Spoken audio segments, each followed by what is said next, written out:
day is done, we're home. Is there like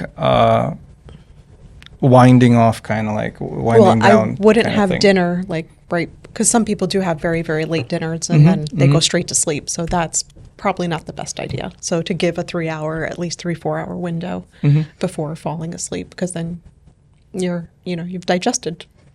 What happens, because I know quite a few people, and it happened to me a few thousand times, where I come home, I'm super tired, I haven't eaten half a day, and I'm about to go to sleep, and I'm like... I just eat whatever. I just kind of stroll into the fridge, pile on...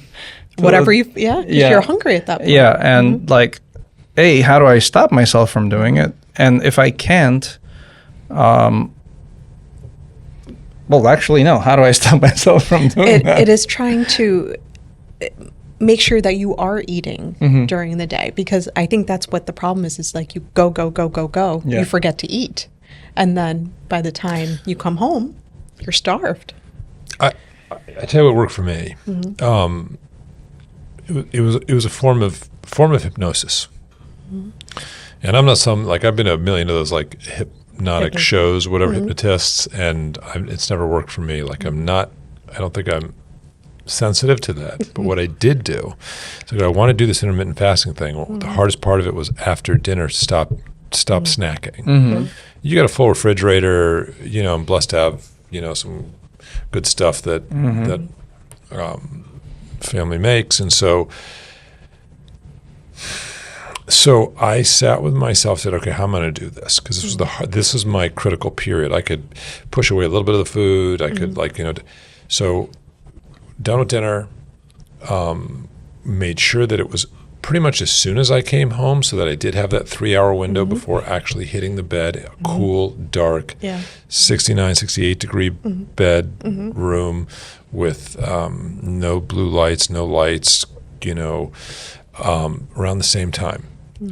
But what I did is I sat and I said, I like a little bit of tea at night. They have some of these, herbal digestive teas. So I had a little bit of tea. Actually, I have a little mint leaves growing outside. So I take a little bit of the mint leaves. Felt that was good.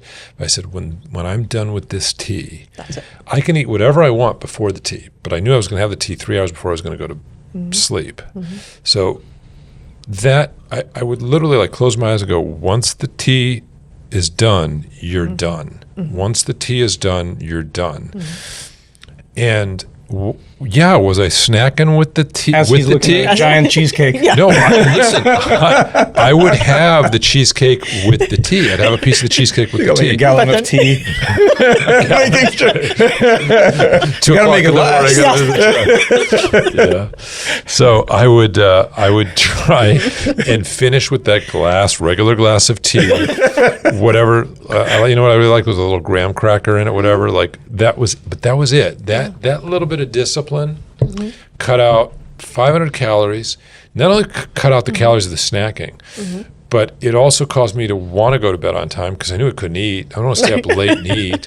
And it also caused me to, by that caloric deficit and not just having eaten, get to REM sleep quicker. I had better deep sleep because I wasn't eating closer to that time, which then you wake up better rested, not as hungry. Like it just sets up those little things, set up the patterns. And that's where she gets into this history when she spends an hour with somebody and really gets, when do you do? And then you make your decisions from there. I think going to what you're saying, if a person does something hard, for you, it might have been not eating after tea. For me, it was like a physical thing. So I went straight to CrossFit.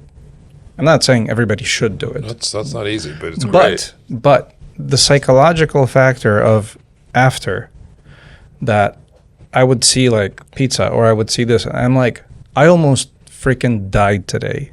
I deserve this. No. It was the opposite. Okay, the opposite Is it worth sabotaging the pain I went through to get to a certain goal with this pizza? And it was the mindset shift that actually got me to lose, like I went from 203 to 170 in 3 months. That's amazing. I wouldn't eat bad food. I was like, I just did all this work. work. I suffered way too much to like just throw this away.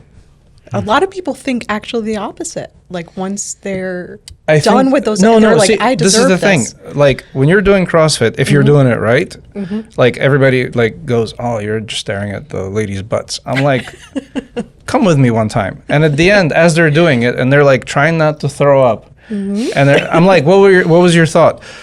Just another step. Just another step. I'm like, "You didn't see any butts? Nope. Shut up. Leave me alone. Just another step." And they run out. So when you're doing something truly hard, I don't mean you go to the gym and you're kind of like, you know what I mean? That suffering kind of puts in perspective, like, what else can I do to reach my goal? Okay. Well, all of these discussions do remind me from what we started out at the beginning, which is, discussion of this calcium buildup. Right? So we know that stress, we know that inadequate routines can lead to this calcium buildup. And remember what that guy said. He said, listen, my calcium is 0. I don't need to worry right now.